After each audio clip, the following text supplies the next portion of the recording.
Welcome to Breaking Banks Africa. I'm Matteo Rizzi, and together with my co-host Nadine Zoro, let us take you on a journey of entrepreneurship, innovation, and vibrant ecosystems Africa has to showcase. More than 1 in 4 people will be African by 2050, this continent being already the youngest of the planet. You can't miss these stories. This is Breaking Banks Africa. Let's roll. Hey guys, welcome back to Breaking Banks Africa. This is episode number 4. I am Matteo Rizzi, the executive producer of the show. And for the fourth time, I'm here with my co-host Nadine Zoro. Nadine, hey, how are you? Hello, Matteo. How are you? I'm great. Nice to see you again and nice to be in this fourth episode together. Great. So today, as we say in Italian, and I'm not sure I can translate that in English, I play at home. And I play at home because I'm here with my friend John Brittell, co-founder and CEO of Sideway Ventures. John, welcome to the show. Really good to be here, Matteo, and good to see you. And thanks for inviting me on the show.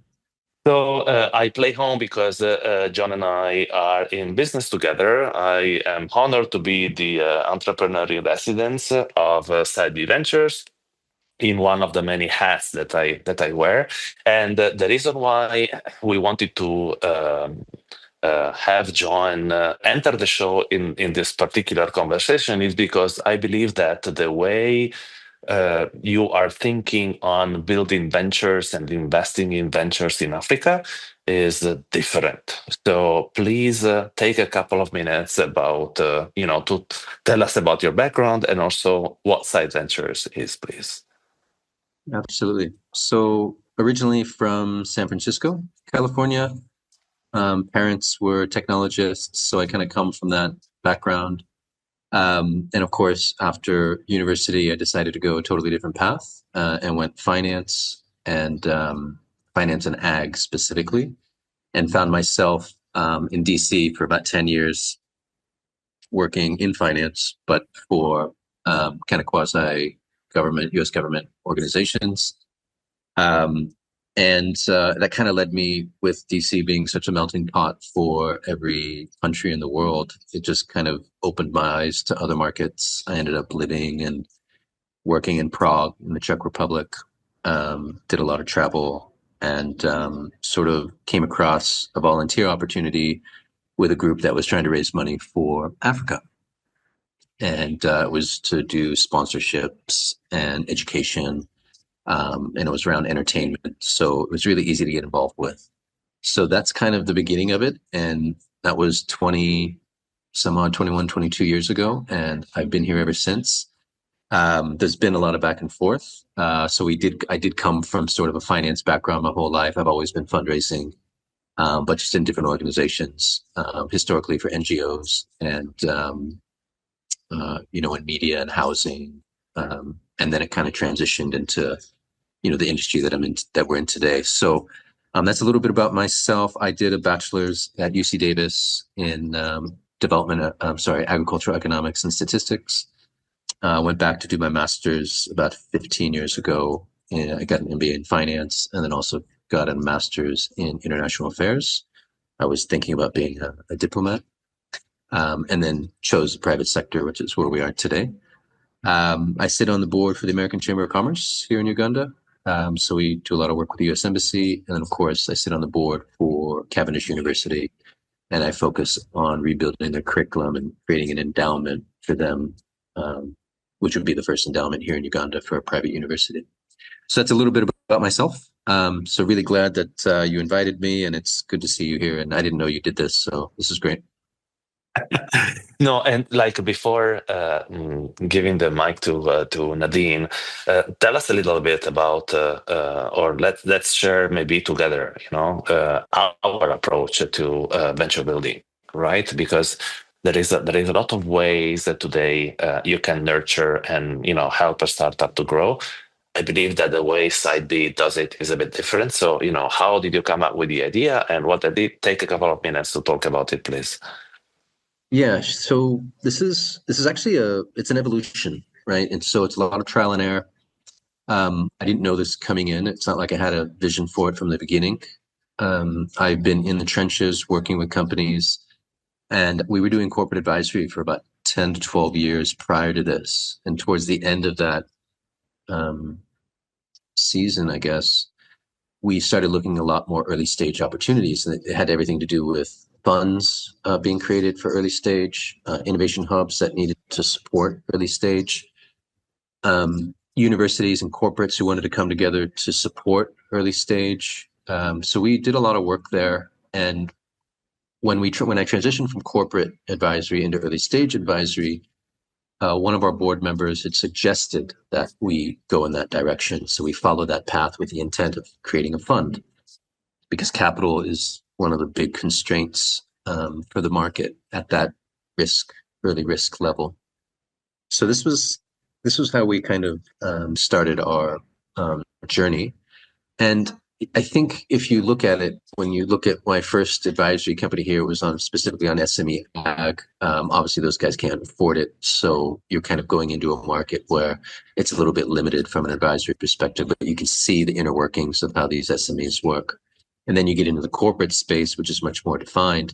But again, you see sort of certain characteristics on financial statements and how the businesses operate and run in these markets, which is very different than you'd probably find in Western or US markets. And then you look at the early stage guys, and again, you see these trends of how they look and how they're structured, and you see it over and over. This isn't something that you just see once. These are common, everyday issues that sort of come up, whether it's specifically, these are issues around cap table, this is issues around business partners versus tech partners, these are issues around cap raising, right? So they're the same over and over, literally repeated over and over. And so that was the impetus for us coming into this. So when we look at the way that what we sort of consider as origination, we were looking at incubators. We were looking at accelerators. We were looking at studios. We were looking at individual challenges. We were looking at demo days. We were looking at all kinds of methods that people were drawing in capital to early stage and sort of refining how that should or could be done here. So we wanted to start a really big partnership with Techstars and bring them onto the continent and be the first fund supporter of them on the continent. And then there was a huge implosion internally, obviously, with their CEO, and we couldn't go on with them. So that's what kind of pivoted us over to start our own. There's a whole story about that. I can get into that. But basically, we look at this from an origination play. How do you reduce the cost on a per unit basis of finding and working with founders and new ideas and new companies that are on the market? And we think that if you use the traditional approach of VC, and right now in Africa, it's a very helicopter approach. People coming from abroad, you helicopter, pinpoint, dig a little bit, and that's kind of your web. We kind of have a different approach because we're on the ground, right? We have people that are here. We are very much embedded at many levels of society, in the community.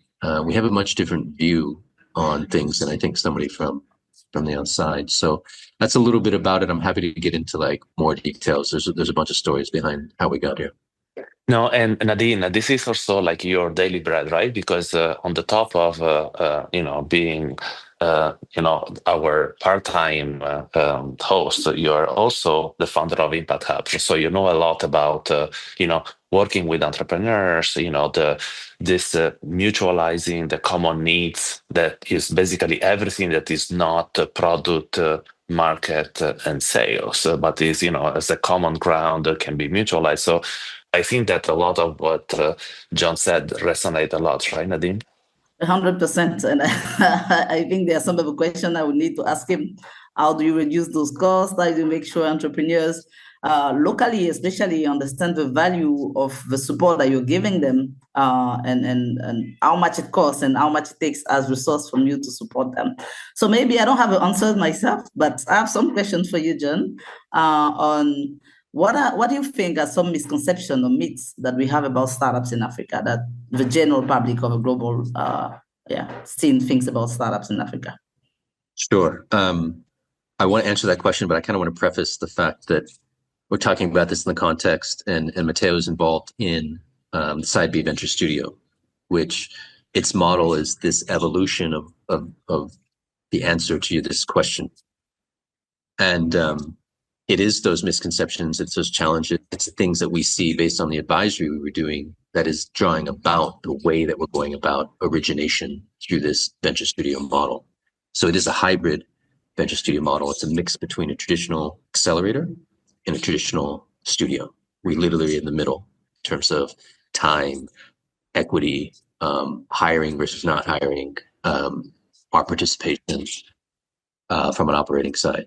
And our fundamental value proposition to the founder is that we will alleviate your back-end operational burden, HR, finance, legal, administration, and allow you to focus on customers, market, product, right? Any revenue generating activity you focus on will deal with all this back-end stuff. Founders don't need specialists in accounting. You know what I mean?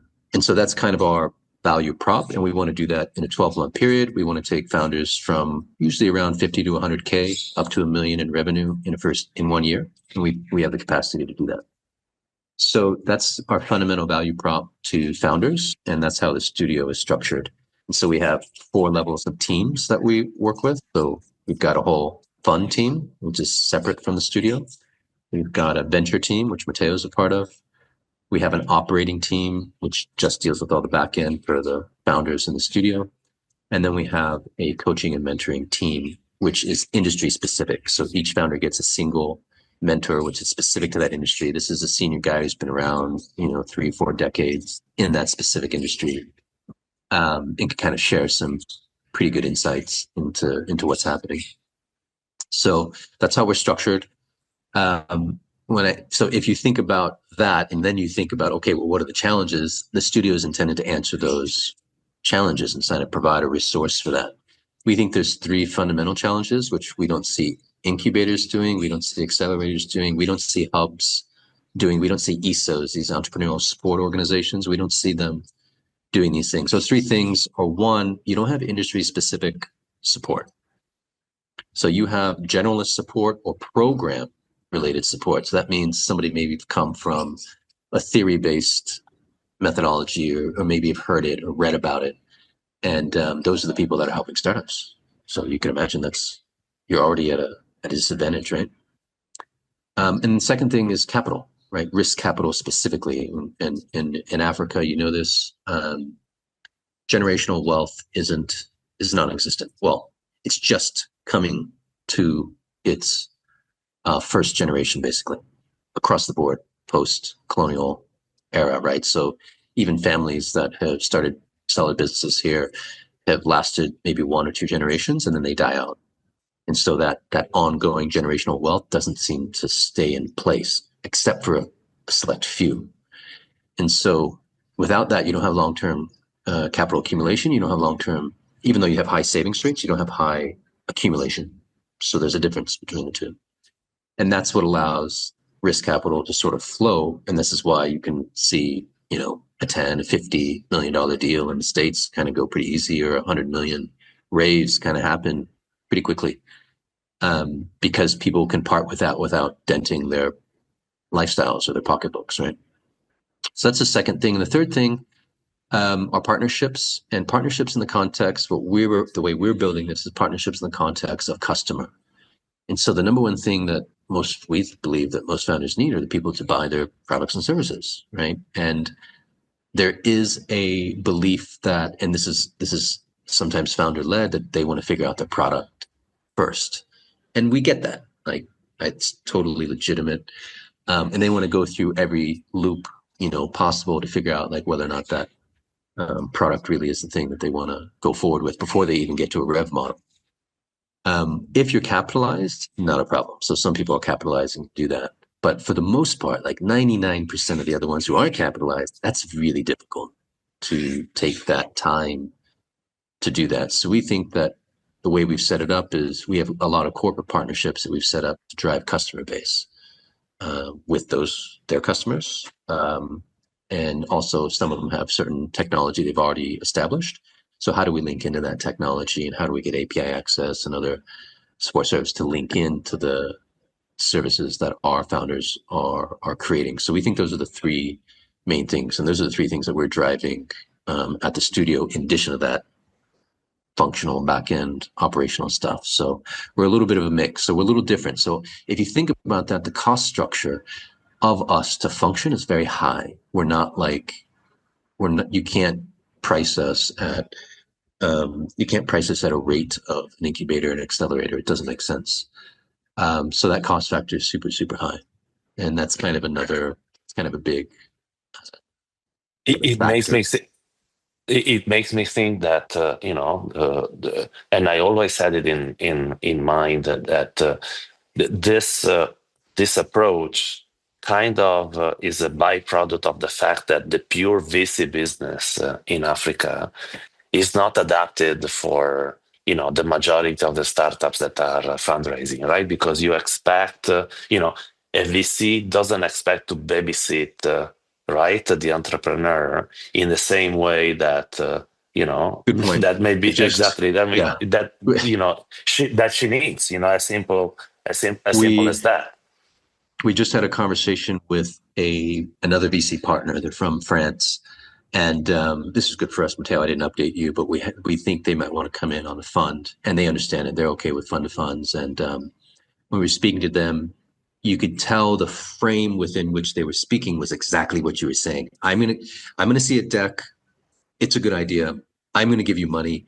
You do what you said you were gonna do and spend the money on the thing you said you were gonna spend the money on, and I will walk away and come back to you in a quarter or 6 months or whatever and get an update. That traditional model can't happen here. So one of the things we do in the studio, which is super important to understand, is we propose and we suggest heavily that we take over your bank accounts. We literally own your bank. I am the signatory on your bank account, meaning I know where every single payment goes. You can't buy a house. You can't buy a car. You can't buy land. You can't spend it on your girl. I'm going to know if that happens. And what we find is young founders don't like that. If you're new in the space, it's like, I should own it's my money. What we find are seasoned founders appreciate that because they know that working with a third-party CEO or a CEO under their belt, there's leakage, even with somebody in their firm who they think they trust. And you find out that the more seasoned founders have been through the experience of being defrauded by their own people in Africa. So this is a very common thing that you wouldn't find as much in the West because the trust factor and the cultural distance is so much lower than you find here. The cultural distance here in Africa is, wide. And you know this, Nadine. Yeah. You cannot speak against the leader of your country, right? It's also like on the origin of the startups themselves. Like if you look at a country like ours, the founders that are thinking of venturing into startups, the young one, are generally people who didn't make it to get a good job, right? Starting a startup is an alternative for employment. They don't see it as, they see it like, I'm going to get rich very quickly. And I hear those nice stories. I just need to come up with some fun idea and I can get rich very fast.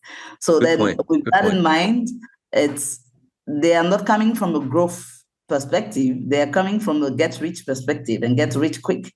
So when you see a venture capital is bringing millions of dollars, something that you've never heard about, of course, you think about how quick you can get rich, and that doesn't turn out as well. And don't even say millions. Just say a few hundred thousand. Just say a few 100,000. Even 5,000. Right? So actually, guys, because I forgot to mention it, and I wanna make it clear for our listeners, is that so I'm right now in Ghana because I'm attending a conference for a Moja Loop conference funded by the Gates Foundation. And as you know, Nadine is in Ivory Coast and you, John, are in Uganda. Actually, I think that if you take out the main markets, which are actually probably capturing 80 to 85% of all the VC money that comes to Africa, right? And, Kenya, Nigeria, maybe Egypt, South Africa, of course. Do you think that the less mature is the ecosystem, the more the traditional approach of VC is completely useless, in my opinion. And actually, curiously enough, I actually think, Nadine, that Ivory Coast and Uganda, for some reason, are actually similar markets. So there are like fintech is not, let's say, completely absent, but is starting. The potential is huge. The talent is huge. Main market, that main market in East Africa and West Africa, respectively. So it would be interesting to understand, what are the similarities, but. And if we go down, I don't know if you both agree with me, if you go down to even less mature market, then even what being an entrepreneur means, become, a good way to help, local businesses. For me, it's just, I think the first question is here, for example, in Cote d'Ivoire, most startups, even most companies, don't have any idea of what a startup is, right? So just the basic level of what is a startup, what does a startup do, and how they're supposed to grow is already a challenge. So supporting startups starts with that level. And I think that's what you touch, is what is entrepreneurship? What are we trying to achieve with it? And how do we make sure we achieve that? So it's the biggest challenge I think we see in the market, the basis. So a lot of entrepreneurs, or even like a lot of ESOs, when we work with entrepreneurs, we generally start by the smallest and the lowest principle about what entrepreneurship is, what it's supposed to build. And before we even get to fundraising, I think getting to fundraising is a huge step. There are so many steps before, and you get only maybe 5, 10, 20. If we get investors coming to Cote d'Ivoire and they contact us, and we tell them, I can only present to you 3 startups. I don't have that many that I think are investment ready or even close to getting investment ready. So that's also, I think, a big issue of our market and what is available there. I don't know, John, what you think about Uganda? Is it the same? Yeah, I have. Look, I have a very different view. I've been on both sides of the equation. I think I really like the title of this. I love how Matteo marketed this, and that I am the one who's speaking here, because I started in a space of development, which was aid, and in the context of grants and DFIs, basically. So I did that from pre-DFI, so in the grant context, foundation grant, and then I went into a DFI. Used to work at OPIC, which is now DFC, is the United States foreign government arm for private sector investment. And then now I'm looking at this through the lens of purely private capital. We don't have any DFI capital. We don't have any public money, which we pride ourselves on. We're doing this purely privately. I'm knowing both sides. I tend to think that if you have to tell somebody about entrepreneurship, they're not an entrepreneur. And so if entrepreneur for me is somebody who can raise capital, if you can't do that, then you're not an entrepreneur. If you don't have access to capital, you're not an entrepreneur.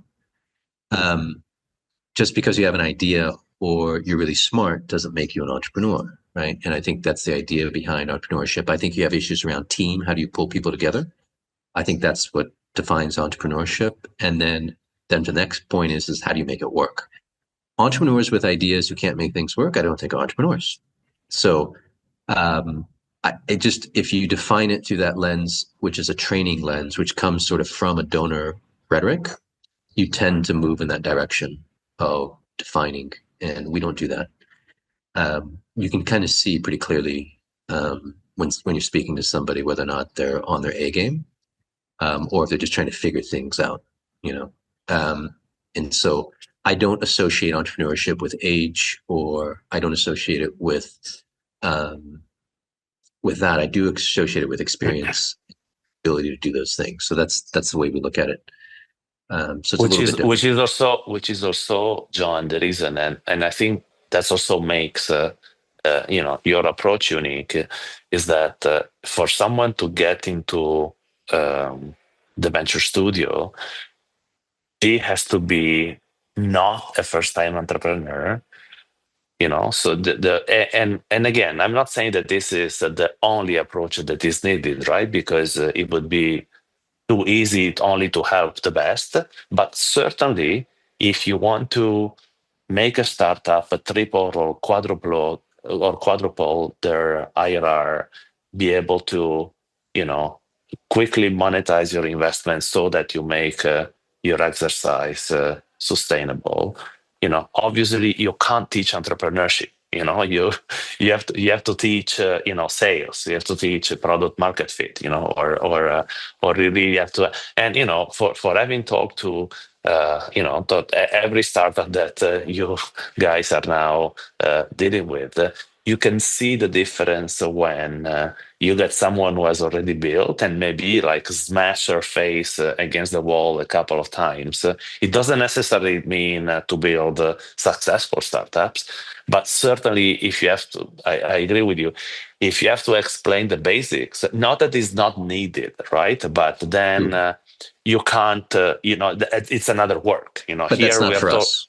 exactly. Yeah. This is which is like appreciable. What we are saying here is that we need another model that is not the VC one for Africa to put together with the current models. I would say, Matteo, I think what we're looking at here, though, is a little bit of a hybrid, right? So we're saying hybrid venture studio. I think if we look at what we have in terms of our founders and who's come in and out and why they've come in and out and the fact that there are some pretty good opportunities out there, I think you do have room in our model because we're only letting 5 founders in for a single studio for a single year, right? I think you do have room, and you can imagine that we're already talking about exit opportunities on 3 of those founders right now at the beginning. So we're already speaking exit. That's very uncommon, right? Most people are trying to figure out, well, where are we going to go? Like, we're screening for that. But I think there is something where we can be a little flexible and say, look, can 1 or 2 of those founders be really earlier stage and lean in on the more experienced guys, because there are network effects, and you do have that learning that needs to happen at some point, because you do need to kind of inculcate that younger or less experienced guys to come into the system. So I think this is why we let in a couple guys that you know about, Matteo. We had an ad tech that was in, which is super young, but and then we're looking at another AI company, which is super young, but like, the reason we can do that is because we've got a clear sense of the more experienced founders. So you have to have some kind of a portfolio approach when you're going at this. I really don't think this is a one size fits all. We have to be a little bit flexible. So this allows some flexibility for us to talk to people who are a bit younger in terms of their maturity of the firm. And I think that's, now that I bring that up, if you look at on our website, we ended up doing a lot of research on this. So we worked for the Kingdom of the Netherlands in the embassy here, but we worked with the Netherlands as well over in The Hague. And one of the things they were looking at was, how do they reallocate resources into things that generate jobs? When you look at they had to figure out, like, well, what are people spending money on right now? And what we found is, in the Uganda market specifically, every year, $4 billion, which is approximately 8 to 10 GDP points for the country, is spent on 2 things: agriculture and training. And when you spend money on those things, you can't create jobs, unfortunately. And so that was the conversation, is that's a lot of money. So how do you allocate maybe 10% of that over to early stage? $400 million into the market of early stage would do a pretty big thing. And I think the impact would outweigh, based on the 4 billion or 3.6 you'd spend on ag and training. This stuff doesn't create jobs. So this was a conversation they sparked. We got together with around 18 Western donor country markets: US, France, Japan, Korea, all of them, UN, some multilaterals as well, World Bank, EU, UN. And we were we're still part of a working group that's trying to reallocate resources to early stage. So there is room for that sector, but you also don't want them to do it in a way that kind of looks the way it does right now when it comes to DFIs and grant people. So you have to be a bit careful with how you do that. And yeah, it's a work in progress. It's not perfect right now, but the infra here, I saw another post. It's just so far back, and when you think about linking people and markets and basic supply chains and basic infrastructure to, and I'm not saying infrastructure in terms of like roads. I'm saying like, how many suppliers are linked together and how many vendors are linked together and do people speak to each other, like that kind of infrastructure, which is sort of pre-existing in terms of if somebody wants to buy into a product, it's like they tell their friends and everyone knows about it. You don't have that here in the same way. Actually, So things Dean, are I wanted to ask you, do you see any similar model, or do you think that the Francophone Africa, because we are still talking about 400 million people, right, is ready for such an approach, or let's say that it's a couple of steps behind in the sense that if today you had to put multiple times entrepreneur in a place, give them some capital, you would know who to talk to. What's your take, Nadine? On this, actually, sorry, Matteo, I wanted to talk more about the ecosystem building part of it, because I see in Cote d'Ivoire, a lot of new venture studios actually are coming with this model, something similar. And what we observe is that there's a very big issue when it comes to local content. Now, what they're bringing is seasoned foreigners that are CEO of these companies, that are starting these companies because they have already found a startup. And behind me as a local, when I look at all these companies, I'm like, is there no value in this economy? People go to school, they have value that they can bring. So for me, I'm always worried about the culture of elitism that we are creating around startups, where it's like people that are not the general market, the mass market doesn't have space to get in. And that's where, for me, the biggest work is how do we position the mass market, get the good people out of there, train them, give them the right training and the right mindset that they need to have, because we are not coming from the same place. We don't have the same mindset. And the kind of mindset that we have locally here is not an entrepreneurship mindset. Like, you go to school, you get a job for the government, and that's it. You get paid and you live with it. I agree with you because we kind of act in that capacity as sort of a foreign body or a foreign entity coming in, and we are mixed, right? We've got Africans in America, we've got Italians in Portugal, we've got German people in Riyadh in Saudi Arabia, we've got Ugandans in Uganda, I've got Kenyans in Uganda. So it's very much a global feel. I honestly don't think you can build a team purely ethnically clean, like pure, like that. Just, to me, I've never been in a company where there's not diversity, where there's not people from every single country or continent. Like, this is just normal. So to favor anyone, I don't think is the right language. This idea that we have to own it here in Africa, I'm not really in favor of. I think, I don't think you want it from an imperialist perspective, like that extreme. And that's not what we're going with this. But I can understand why there's this pushback to the complete other extreme side, if you're coming from a post-colonial regime or post-imperialist regime. But for the most part, I feel like we have to be somewhere more in the middle. And how do we do that in a way that's a bit more smart is by balancing this, by giving, founders here who aren't as experienced a chance, which is what we're trying to do. In addition to the fact that we have some more experienced guys behind us. So there's a mix that has to happen, right? Nadine, now I feel like that this conversation leaves so many, stones unturned, and we should probably talk more about this initiative, and we will. What do you think? I think we should. I think there's so much more to say about this. I'm part of another project, the Develop Ventures project with GIZ. And we did some due diligence a couple of weeks ago. And I was going through all of these companies, and I had these questions. I was like, we have local companies. We don't see, I wanted to see local startups. I wanted to see local founders also as part of it. And we could see the disconnect in some of it. So there are good sides to it. They have a lot of expertise and learnings that they are bringing in. But as a person that has also this global view and being able to navigate between all of these ecosystems, and also a local person who grew up here, I can also see some of the disconnect. So I think there are a lot we can talk about, and it would be great. I think if we can get John again on board, and we can let maybe somebody else from this ecosystem to talk about that specific question. My main analyst is a French speaker, so just FYI. Yeah, so we can do it in French.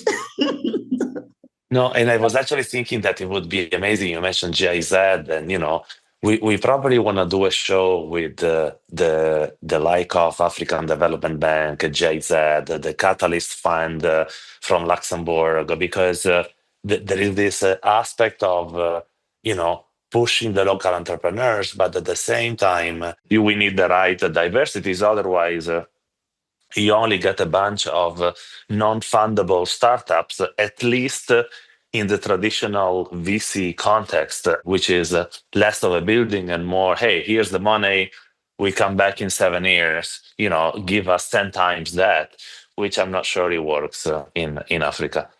Nadine, I'll let you wrap up. Thank you, Matteo, and thank you, John. I think this is such an insightful conversation. I don't want it to end.